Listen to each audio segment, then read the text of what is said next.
just who you are. I can see you glow, shining from afar.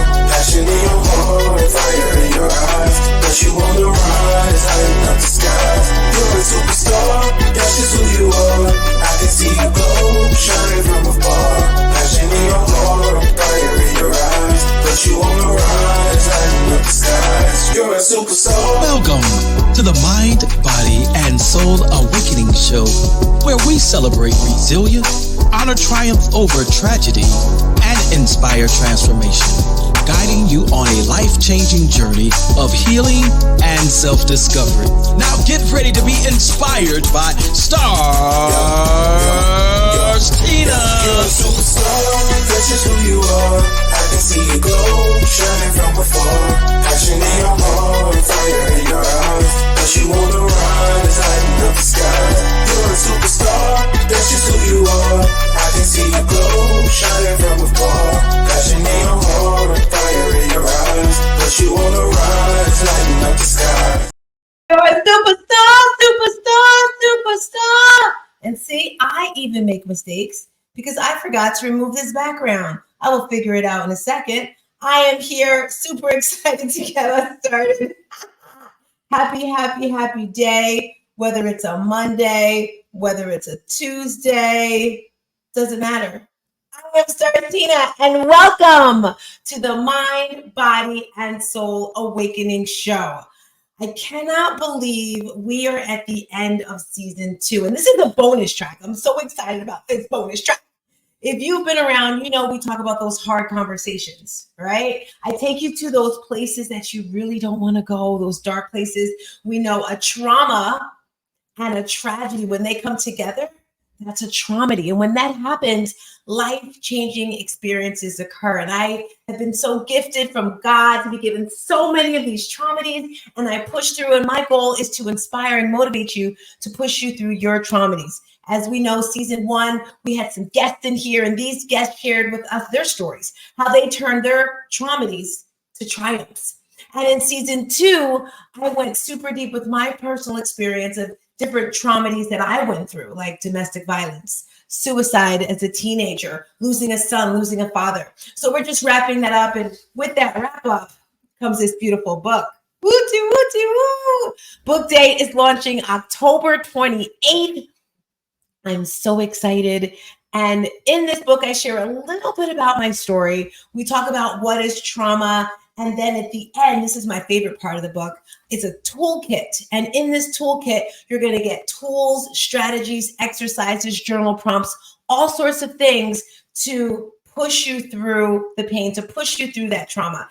And today, I'm so excited because when I came up with this idea of the book, I've always had an idea to write a book the day after my son was murdered, but that's not this book. I'm not mentally ready for that book yet, because writing this book was very, very hard. I usually don't say that word hard, but it was hard for 2 reasons. One, because every time I wrote, I had to relive what happened. So it's like I'm writing and I'm remembering, and then I'm remembering more stuff.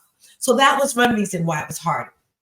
And the second reason why it was hard is because it's my first book. And then I'm looking at other people who have written books, and I'm like, I'm not a doctor. I'm not a psychiatrist or a psychologist or anything like that. So I kind of questioned, who am I to write a book about this? But then I thought, Tina, you've gone through it all. So I speak from my personal experiences. I'm never going to tell you anything to do or have you do anything that I haven't done or my clients haven't done. So then I thought, who can I get to collab with me on this book to make it, for me, a little more, I don't even know the word I'm looking for, but just to make me feel more confident with the book. Because yes, I am extremely confident what I have to say, but professionals, people that go to college and get degrees are pretty good, right? So I'm going to read the very first chapter, just a little bit of it. I should probably put my glasses on since can't really see too well. At the beginning of the chapter says, people come into your life for a season, a reason, or a lifetime. I love what I do, and each day is an experience. Your vibe is your tribe. It's one of my go-to statements. My tribe has Monday night accountability meetings, and let's just say I don't hold back on anything. If I'm having a rough day with my son or daughter, I will share it. Aisha, one of my stars would constantly say to me, Tina, have you found a therapist yet? She would constantly say that. Has your daughter found a therapist? You see, she's a therapist, and I guess she could see that I needed a therapist. She really motivated me to get a therapist, and I am so grateful. I love my therapist, by the way. She is thebomb.com. Nobody is better than her. She really motivated me to get a therapist. We're talking about Aisha here. I've had a therapist in the past, but I never really had good experiences. So I was a bit hesitant. With that being said, the writer of chapter 1, and we call this What is Trauma, is a very good friend, client. I don't know what you want to call her. Make some noise for her. Hey girl, hey, how you doing? Hello. How you feeling today? Oh Lord, I did it again. Oh, I did it no. again. I'm sorry. I'm gonna get it together. You know what it is? I got a new phone, and honestly, I don't know how to turn the freaking ringer off. If I'm being honest with you. See, I thought I turned it off, but more noises are coming, but that's okay. Anyway, Aisha, can you tell the peeps a little bit about you, who you are, what you do, and why you're so amazing? Well, first, your very first question, I am feeling blessed and I'm feeling well today. I actually feel very good today. First day in a long time. Kind of been sick the last couple of weeks, so I'm feeling better today. So, my name is Aisha Jakashera. I am a licensed professional counselor. I am licensed in the state of Arizona, which is where I reside, and also in Wisconsin, where I am from. A little bit about me. I've been in this field of helping people ever since I was around 12, and I am 12. years young. Yeah, because I used to work in like daycares and I used to help and educate. And actually, originally, I wanted to be a teacher, so I thought, until I discovered I wanted to be a therapist while I was student teaching, almost done with my undergraduate. No way. What was the aha, or what made you? Because a lot of I can tell you what the aha moment was. I literally was in a second grade classroom and I was like on a board and it's like, 2 + 2 is 4. And I'm like, this is okay. Is this what I really want to do? And then it was this little girl in the front row and she just literally was crying and tearing up. And I'm like, and I went over to her and I don't think I was supposed to do this, but I got down on her level and I said, what's wrong? What's going on?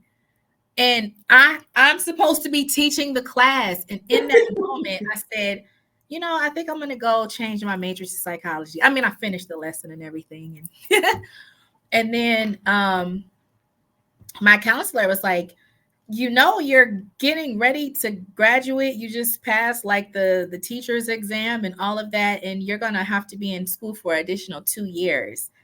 And I was like, that's okay. So I switched my major and then I also added addictions in there as well. Because I was like, well, if I'm going to be in school for another 2 years, then I also want to do something else because I was very interested in psychology and addictions. And so then I graduated with a double major, and then I went to graduate school, and here I am. Wow. Now, I didn't know, I saw all your letters on there. So I know you mentioned addictions somehow. As we get started with trauma, what did it feel like writing about trauma? Because when I asked you to write in the book, and I thought it was funny how when I first asked you, you were like, no. And I had to use my emotional intelligence. You said no. I was like, okay. She doesn't want to write the chapter. Well, first of all, that was a miscommunication, Tina. If you're going to tell the story, you have to tell the whole story. So I read that and I'm on the treadmill. Whoop, whoop. I thought she said that she sent it to the wrong person. I thought she was sending it to Dr. such and such, right? Oh my gosh, Tina. So I thought she was sending it to someone else. And so I actually, I actually got a little offended. And I was like, how dare her send this to me, but then renege on it in a sense. And then I guess Tina was feeling a certain way because I actually said no problem. I thought she sent it to the wrong person, but then we actually talked about it. See how texting can get And I thought it said no, and I was like, okay, she's too good for me. You see what you did so then we figured it out, and then because I was actually excited, and then I was like, but remember I'm on a treadmill, so I'm like, oh, she sent it to the wrong person, because I know sometimes you'll be thinking about somebody and then you'll send it to the wrong person. So I thought that like that's kind of what happened, and I was just like, well, okay, because I had like never wrote a book, or I don't think anybody's asked me to write like a chapter, so I was just like, oh, okay, well, that would have been fun. So then when she finally did, when we got to the bottom of all of that, I was like, oh, and then I was like, wait, I don't know what to write about. Like, it's just, my mind just started going everywhere. And then, so for your next book, I actually do want to write more about like the addiction side, so yeah. But for this one, I was like, I don't know where to start, what to say, how to say it. Like, I just have all these ideas. And then I felt like my imposter syndrome started taking over. I was like, well, why did she ask me? I'm not good enough to write this. I don't know how to write this. Like, coming from me, yes. I was like, I don't know. I was feeling that. That's why I came to you. I was just like, I don't know. And then I got injured. Oh, it's been this journey. So then I hurt myself, and then I was just like, oh, this is not meant to be. I was like, maybe I shouldn't do it. And every good therapist has a therapist. So then I met with my therapist, and I was just like, I'm supposed to write a chapter in this book, and I don't want to let her down, but I don't know what to write. And now I'm injured. And so we actually came up with a plan, and I executed the plan. And then I was procrastinating, and Tina actually gave me a deadline, and I work very well with deadlines. So when you gave me the deadline, I was like, oh, okay. You were like, I just need your draft by Wednesday. And I was like, oh, okay, well, I'm going to give her the draft by Monday night. I'm overachiever. And that's exactly what I did. So yes, and here we are. I love it. I love it. I have two things I want to chat about really quick. First of all, you said helping people, and I think you do a lot more than help people. I've moved away from using that word help, because when you help someone, it's like they can't do it on their own. So I say support. So I just wanted to add that. I think you do so much more, and you don't even realize it. I remember when you first started. By the way, Aisha started with our fitness team. She was taking classes, and we had these Monday night meetings. And do you remember when you first started and you were doing like the breath work, the box breathing? Yes. It was like Thursday therapy. I was like, look at her. I loved how Tina would just put me on the spot. She was like, oh, and Aisha doesn't know this yet, but she's going to lead us. And I'm like, oh, okay. Okay. Let me think. Okay. We need those people to stretch us, right? And then another thing you said is, I love when you said good therapists, not therapists, but you said good therapists have therapists. I've never heard that. Oh, absolutely. Can you explain that? I say that with coaches too. Yes, and absolutely. Just like and you think about it, every good chiropractor has a chiropractor, right? They can't crack themselves. Every good doctor has a doctor, so on and so forth, right? Every good coach has a coach, or coaches in a sense. And so like my like I have consultation to like help me process like more difficult clients and stuff, but my therapy is for me and everything that I go through, my trauma, my anxiety, all of my stuff, so that I can be present when I am working with my clients. So that's what, So, somebody says they don't have a therapist. Being a therapist, I'm just like, oh, okay. So now you're going to make me ask my therapist if she has one. I'll be so disappointed if she says no. Like, low-key, I don't want to ask her. I'm scared. Well, she says, okay. And I will say this. There may be seasons as well. So I actually didn't have a therapist for a while. And then when my dad passed a couple of years ago, I got back into therapy. And so now I've been in therapy ever since, because things just kind of been coming up. But there were a couple of years to where I did have more so coaches than a therapist. So I feel like you should always have someone or somebody. So it may not necessarily be like therapy in a clinical sense, but because something traumatic did happen again, and grief and loss, I needed a therapist to help me process that. So I went back to my therapist. So she may or may not at the moment. Kind of depends on what's going on. So I just want to say that too. I think it's like when you had told me once, when I told you that I think I may not need her. Not that I don't need her, but I'm feeling good. And you said there's seasons, like you don't want your clients to stay with you all the time. Am I saying that correctly? Oh, absolutely. That is so true. Like I always tell my clients, my job is to actually work my way out of a job. I want people to get to a point to where they can start to use the tools and the techniques and they feel like they're centered enough to go ahead and then come back to me if something else arises, or seek another therapist if they need something like a specialty that I may not specialize in. So absolutely. Gotcha. So in the book, I noticed you gave us some slides. I wanted to talk about those before I go to the slides. Addictions. We're talking about trauma. How does trauma and addictions play a part? For me, I'm thinking when I go through, in the book, I said there's tools of bad things. So good things to help you push through. And the bad things, I'm guessing, could be like food addictions. Can you talk about that a little bit? Yeah, it definitely could be like a comfort thing in a sense. So you mentioned food. And so, food can be comforting. And so people constantly kind of want that feeling or that safety, that reassurance. So they just continue to go overboard with it. Or it can be on the opposite side of numbing. This is too much for me. So I just want to work, or I just drink, or I put these substances in my body because I just don't want to feel the hurt, the pain, or whatever it may be. So more often than not, the two definitely can go together. If you find something that kind of feels good or it works, it may not be the most healthiest thing, and it's more of like a destructive behavior.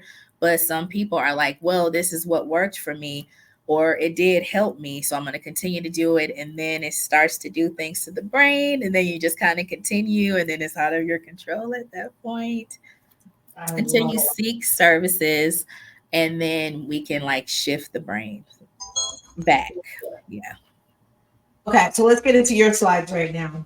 Ooh, and I know you guys can hear my phone, and that's okay. Let's just say I'm popping right now. Oh my! Well, you're always popping. Oh, you're too sweet. You're too sweet. So I don't know if you remember your chart, trauma. She says, "Of course you do." Can you talk to us about that? And guys, this is chapter 1 of the book, No More Traumedy. This is chapter 1, written by Aisha. Is there a way we could pull it? Yep, Renee's actually getting it together. Okay. And as she's getting that together, I want your thoughts on this right here. This is something that I've added to the book because people always say to me, how you doing? Oh, I see you ready to jump into this.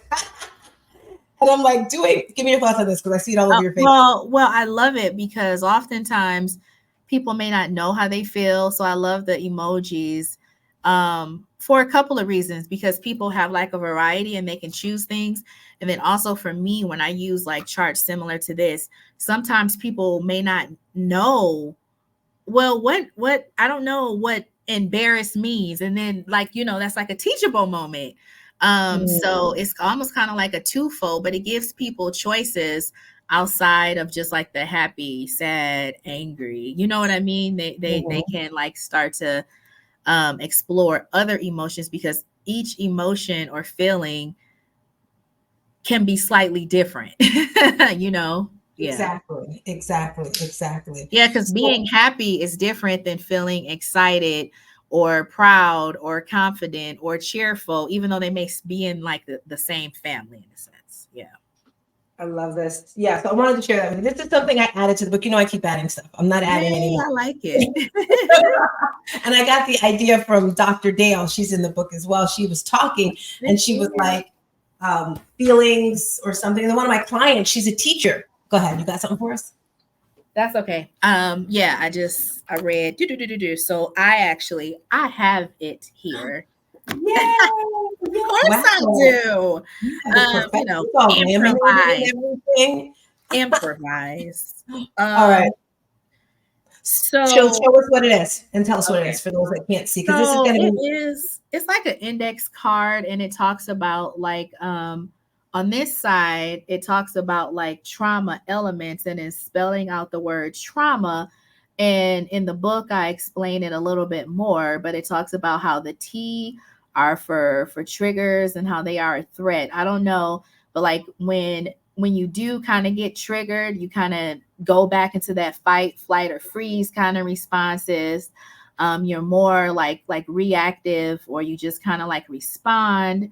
A is for, alienation and isolation. U is the unsafe and uncertain. M is like the memory distortion or the fragmented pieces.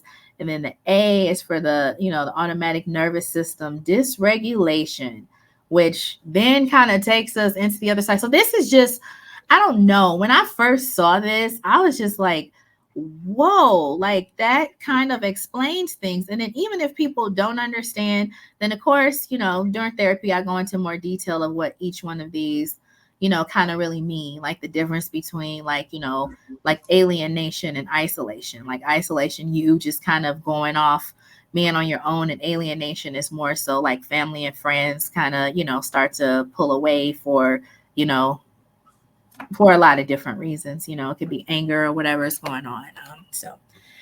But the other side, Tina, wouldn't you agree? It's a lot. It's like a rabbit hole. It's like I know. That's why I wanted to like show it, because I'm like, okay. So are these tools that you use with your clients? Oh, absolutely. So, and I'll show it in a second. But even when I first saw the other side, when I first saw it, I was like, what?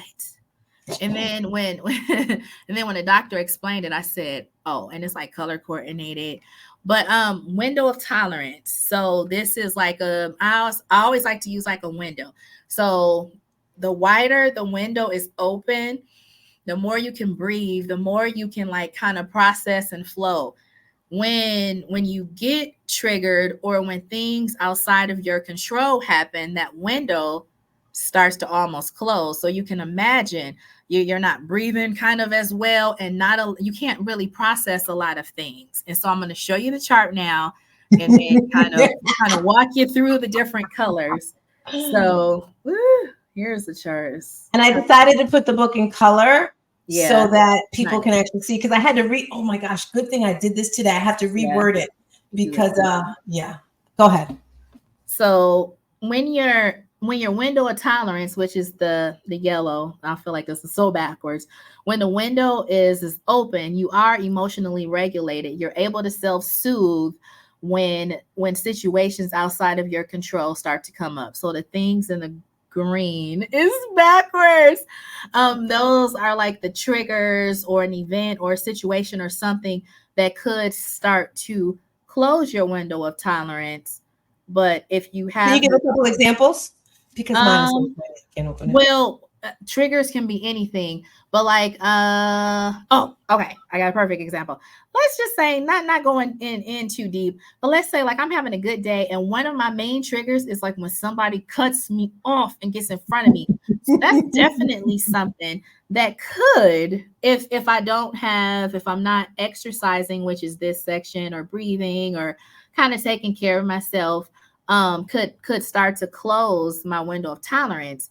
And then what can happen is I could start to get angry. It could increase my anxiety if I have to like pump on my brakes or something like that, in a sense. So it could be like a lot of different examples. That's just one that I use. Like I said, it's not really a big one, but you can imagine something bigger that can like push you outside of the window of tolerance. And then it is more of like the fight or flight or hypo aroused. And some of the things, if you go above your window of tolerance, you can start to feel overwhelmed, anger, aggression, rage. That's when some of those like obsessive compulsive kind of behaviors start. Overeating or restricting. That's where addictions falls, impulsivity, and so on and so forth. So let's just say somebody gets assaulted, okay? Because maybe like road rage isn't the best example for this per se. So their window, definitely, they might not be able to self-soothe. That's super traumatic. And then down here, the blue is the opposite, hypo aroused, or you go into the freeze response. And what happens there is you start to disconnect, or disassociation. You're not present, you're unavailable, you shut down, you start to have memory loss, you kind of go into autopilot. You start to separate yourself and feelings and emotions from like other people. So what happens is then you either stay up here or you stay down here, or even you go up and down, and you're not able to function, you're not able to process, you're basically not able to do anything when that window of tolerance is almost closed. So as you start to open it, that's when people, go into therapy and just kind of taking care of yourself. That's when you're able to start to process things and like move forward, if that makes sense. You're able to Yeah. sleep better, you're able to eat. So I'm In a very nutshell. appreciative that we're starting the book out with those two. So that's chapter one. Mhm. Look at your face. I want to close with EMDR. Am I saying that correctly? You do that as well? Absolutely. Eye movement desensitization and reprocessing. Yes. And if you can explain that, because I've been wanting that type of therapist for years. You guys are scarce and far beyond, like very, very hard to find. Can you share with people exactly what that is and how it helps people? So, as you can imagine, as much as I love talk therapy, What's it's that? well, no, just regular talk therapy. As much Okay. as I love talk therapy, if you're someone like me, you can be very stubborn. You can shut down. So talk therapy, what happens is it's called top down therapy, to where your thoughts are there. My therapist can ask me something and I'm like, oh, I don't want to talk about that. So I'm gonna change the subject, or I'm gonna, yeah, I don't want to go there. So I'm just gonna shut down, right? So that happens in a sense, and then you kind of stay stuck and you're unable to move forward. So types of therapy like EMDR, and there are some other ones too. It's called bottom up therapy. So what it does is it uses um, bilateral stimulation, so both parts of the brain, to kind of help you kind of process and like desensitize some of the more kind of traumatic events. And what I mean from bottom up is your body is already starting to work and process things before it gets to your mind, and you have the ability to shut it down. So instead of top down, it's more so bottom up therapy. And now don't get me wrong, your body can still be stubborn, but that's why we learn how to do it, to kind of help you still overcome those obstacles and help you process things a lot quicker than just regular talk therapy. But talk therapy is wonderful. Talk therapy, it can be a great start for a lot of people, and then this can just kind of enhance once a person kind of gets to a point to start to process What is some of it? those kind of bigger traumas. What is an example of something that this does? Is this tapping, or is it something totally different? EFT tapping? It's different forms. So with the eye movement, either the therapist can use their hands to guide you, and we have certain words to kind of get you set up to go. We do like the tapping. I have buzzies, well, when I used to do in person, that people will hold. You Yeah. shocking people like they're in an institution or some sort, girl. No, it's not like the shock therapy. Also, it could be audio. So people have like headphones, and it's like the beep, beep, beep, beep, beep. So it's using a bilateral stimulation to really help kind of have you go deep, you know, a lot quicker. It's amazing. I love EMDR. Do you think that I'm just going really deep right now? Someone's going to regular therapy, but they're not, as you said, they're here and they're holding things back and they don't want to talk about that, so they run away from it. Do you think, how do you know when someone needs to go into this type of therapy?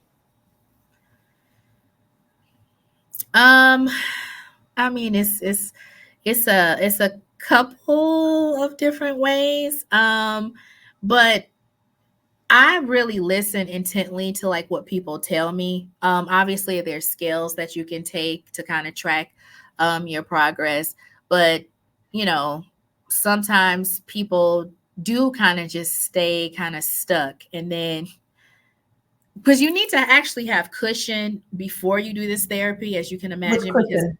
I guess right. you need to have more coping skills before, and also an EMDR therapist can help build those too. So um, so you need that cushion, but a therapist will know. Like in addition to this, you also may need this. So you like if the therapist isn't trained in that, um, you may need to have another therapist to where you kind of start to focus on the EMDR, but then also we can continue kind of like what we're doing as well, or we can stop and you can focus on that. And then once you start to process things, then you can come back. Or so it's a variety of ways. Yeah. Love it. Love it. So I'm super excited about the book. I'm so grateful and thankful that you jumped on board with me, because this is the biggest thing. And I've been going back and forth with the cover because I didn't end up firing him. He's still around. Wonderful. I'm like, give him a chance.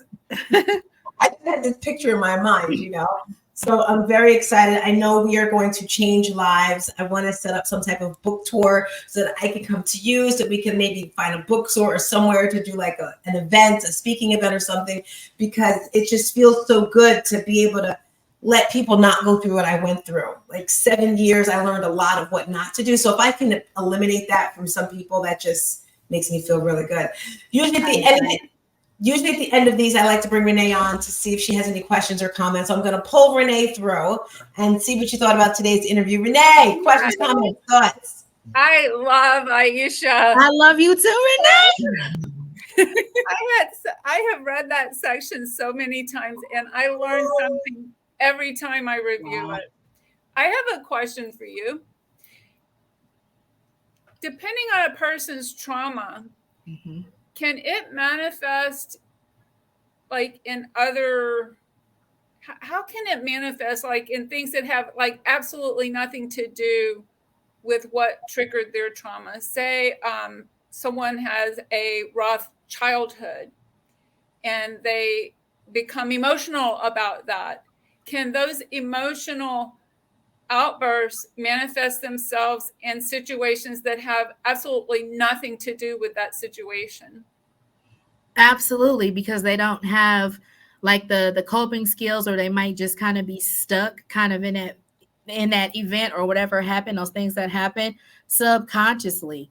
And they take that into everyday life. They take that into everyday kind of just situations, into their relationships, and they may not even know like what's going on, which is why therapy can kind of help put those two together. And then people have their own aha moments. To me, that's the best, when people are like, oh my gosh, or I may say something to help them like make connections. It's just it's magical to me. The chapter is so good. I really enjoyed what you put in there. Yes, thank you. Have you ever gone to or thought about doing a retreat for this type of thing for people that have gone through a trauma or tragedy? Well, since I've been working with you, I have. Again, the thought kind of like crossed my mind, but then it's kind of like, oh, that may be fun. And then yes and no. Okay. So I don't know if this is true, but this is what I heard, that we're going to be doing some type of trauma retreat or something. I was speaking with Dale months ago. Yeah. And, she's an emotional intelligent coach, and she was talking about how she's from Honduras and how she wants to help her people there. So we're planning a retreat in April in Honduras for emotional intelligence, that sort of stuff. So, Arizona is beautiful. I sent you some of the pictures there. So maybe, and like you said, it's a good time to get away and help other people and, all that enjoying and stuff. So, yes, I'm super excited. Closing thoughts from either one of you from today's episode of Trauma and No More Traumedy. Renee, you want to lead us out with anything before we get out of here? Season 2 over, season 1 done. Yeah. Wait a second, Renee. So, Aisha, let me tell you what season 3 is going to be about. It's all about the men. Ooh, So nice. last season, Veronica was a co-host with me, and we interviewed someone named Pastor Jeff or PJ, and he's been through almost every trauma there was. And she was like, a lot of men don't get to express their feelings, they don't get to express their emotions. And she says, why don't you just have it all about the men? So next season, it's going to be all of men's stories, what they've gone through, giving them an opportunity to speak. And then we're going to have a panel discussion at the end of men that have been married 2 times or more. Ooh, I know somebody who might qualify for that. I need someone because I don't really know anyone who's been married 2 times, has been 2 times or more. Oh, I know. All right, give me that number. Renee, you're closing your thoughts, and then we'll go over to you. Aisha. I don't want to bust him out right now, but he's related to me, so yes. Oh, is it the B? R? Yes. The second one just finalized on 9/11, actually. Yes. Oh wow, 9/11. But you know what's so wild? Sorry that we're getting off topic, people, but that's okay. So they were talking about statistics. I don't know if this is true, but they were saying 50% of marriages that end in divorce. Just as soon as you get married, 50%. And then they said the second divorce is 75% Wow. are going to end. I mean, that's not funny, but they said the more you get married, the likely it is to break up because you're so used to like breaking up with that in general. Wasn't it like Elizabeth Taylor? She was married a few times. More than a few, but yes. She was married more than 3 times? Yeah. 3 or 4? I think it was probably like 5 or 6. Oh, wow. And she was like, I ain't got time for you. I gotta go. You're done. You're done. Okay, Renee. So at the end, what's your closing thoughts for this segment and the seasons? I can't believe how fast the seasons are going. My closing thought is I will reiterate that this book is a game changer for everyone. Aisha, I say it all the time. Everyone has trauma and tragedy in some form or another in their life. One person's trauma and tragedy is different from somebody else's. So it will be a game changer for anyone who picks it up and reads it. Those are my closing thoughts. Thank you, Renee. I love it. And I'll piggyback off of that. You're absolutely right. And how I like to categorize it is everybody has either big traumas, car accidents, whatever. And it could be different for everybody, just like Renee said, or it can be little T's to where you may not think it's a big deal, but it still impacts your life, even if it's just a little bit in a relationship here, at work here, whatever the case may be. And so, some people may not even be aware of it. They may not know until those connections are made and they're like, whoa, wait, this isn't normal. And so one thing I will say about me is being a therapist, if anybody does want to reach out to me, you definitely can. But because I'm only licensed in 2 states, I can only serve people in those states. But if someone reaches out to me, I can, possibly provide them with resources to try to find someone in their area. So definitely. Yes. Thank you. I love how you said a little T or big T. I'm taking that. Oh, absolutely. And that's how I start off with my clients, because we categorize and then we start to kind of work through, each one. That. I love it because I used to in the past, like, oh, it's not that bad. It's not that bad. For me, it's probably not that bad. For that person, you really don't know. And also, is it not that bad because you're minimizing it, or is it really not that bad? Yeah, I love it. And then you have those people that are just like up all the time, like faking. I don't want to say faking, just really not facing the situation that's going on. And that makes it even harder as well. But again, real quick, I'm sorry, I know we got to go, but they may be all up here. So everything is heightened. So it's true. And they don't know how to widen that window of tolerance to help them start to process those things that keep them up in that, in that mode, in that fight or flight mode. So I love it. Closing thoughts. Thank you. I'm so grateful, excited, nervous, all the feelings you can think of. I'm feeling about this book, our relationship. I can't believe we're coming up almost on a year of knowing each other. I know. Oh, and by the way, I'm down over 30 pounds. Whoop, whoop, and counting. Let's go. Did you give them to me? No, I'm joking. So excited, so grateful. We're just growing, and just expanding each other. What can we expect from Aisha? I'm throwing this in here. I know this interview is over, but what can we expect from you? I'll give you a couple seconds to think, because it's 13 weeks left in this year. We're coming up on the last quarter. This morning, as I was teaching class, I was just like, you know what? Bigger, gotta go bigger. And I guess as I'm working on patenting this word traumedy, it's like, what is traumedy? Is it a book? Is it what is the goods and service? What is it? And I'm like, it's got to be bigger. It's got to be more like Coca-Cola, like Nike. Like, it's got to crash and take over the world. So I'm thinking super big, and I need a tribe of strong, amazing women with me to change the world. And I've elected you. I don't have any details yet, but anyway, what can we expect from you? Oh, what to expect from Aisha. So right now, I actually do have my own private practice, and it is wonderful. I know, I love it. How long have you had it?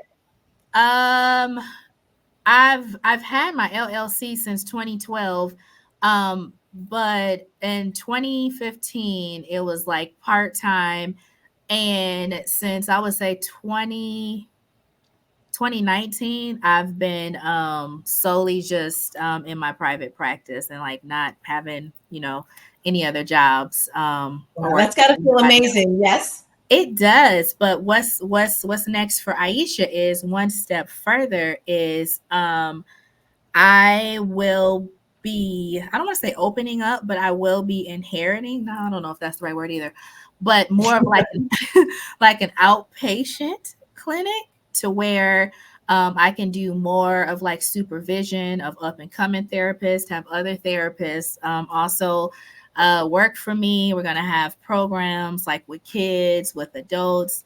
My brother is also going to be in there helping me as well. We want to do more stuff with group homes and just more in the community. So it is a Black-owned business here in Tucson that I used to be the executive director and clinical director for. And it's just a lot up in the works. When is it happening? I don't know the date yet, but next year. I'm going to say, let's say early next year. Okay, that's great. That's good. I'm so excited. I am. I'm nervous, but I'm excited. And since you asked, I was like, hey. You got to get it out there, right? We have to make the plans. So I'm sorry, we just go all over the place.